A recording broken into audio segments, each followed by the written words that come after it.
2024 সালের 4 আগস্ট শেখ হাসিনার স্বৈরশাসন টিকিয়ে রাখতে সারা দেশে যখন চলছিল নির্বিচারে হত্যাযজ্ঞ, ঠিক সেই সময় গাজীপুরের কালিয়াকৈর উপজেলার শফিপুর এলাকায় মিছিলে যোগ দেয় শহীদ আব্দুল্লাহ আল মামুন।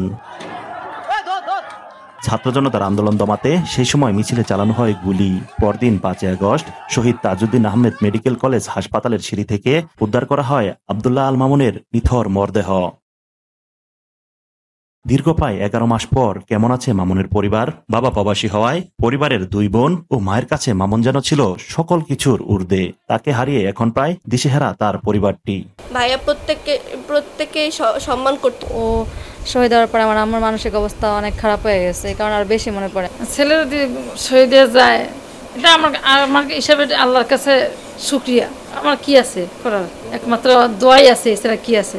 শহীদের আত্মত্যাগ যেন আগামী প্রজন্ম ভুলে না যায়, সে বিষয়ে সরকারের সহযোগিতা চায় এলাকাবাসী। দিনদার ছেলে, সবসময় নামাজে একসাথে নামাজ পড়তে যাইতাম আমরা। তারপর এলাকার বিভিন্ন ভালো যত কাজ ছিল সব কাজে থাকতো। ছোট ভাই ছিল আমার, অনেক ভালো ছিল ভাই। আর এইদিকে মামুনের পরিবারের পাশে থেকে সব ধরনের সহযোগিতার কথা জানালেন উপজেলা নির্বাহী কর্মকর্তা।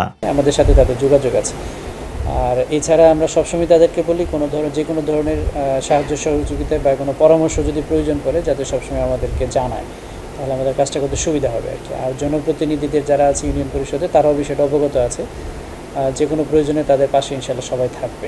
গণতান্ত্রিক প্রক্রিয়া সুসংহত রাখার মাধ্যমে দেশের পরিস্থিতি স্থিতিশীল থাকবে, এমনটা প্রত্যাশা শহীদ আব্দুল্লাহর পরিবারের। একেএম শিশির, মাই টিভি, কালিয়াকৈর, গাজীপুর।